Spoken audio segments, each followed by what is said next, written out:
গোপন চুক্তি এমনও ছিল যে ভারতীয় সামরিক বাহিনীর স্থায়ী উপস্থিতি প্রয়োজনে তারা আমাদের গুরুত্বপূর্ণ অবস্থানগুলো নিয়ন্ত্রণ করবে। 25 মাইল শিলিগুড়ি করিডোর, দক্ষিণে ফেনী নদীর কাছের অংশ, যেখান থেকে ত্রিপুরাতে যেতে হলে শর্টেস্ট পয়েন্ট, এইসব জায়গাতে যে ভারতীয় সামরিক উপস্থিতি থাকবে, এ ধরনের চুক্তি কিন্তু সবচেয়ে সেন্সিটিভ, যেটা গোপন রাখা হয়েছিল।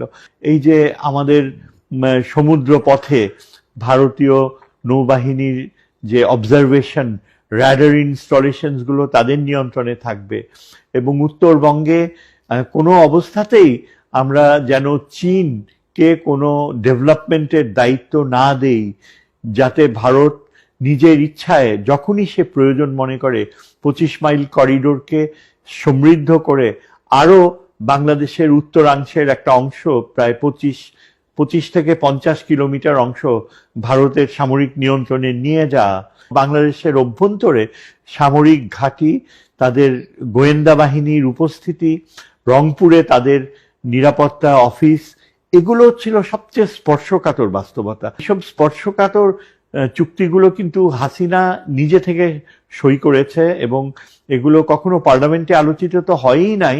তার ক্যাবিনেট মেম্বারদের কয়জন জানতো তাও সন্দেহজনক।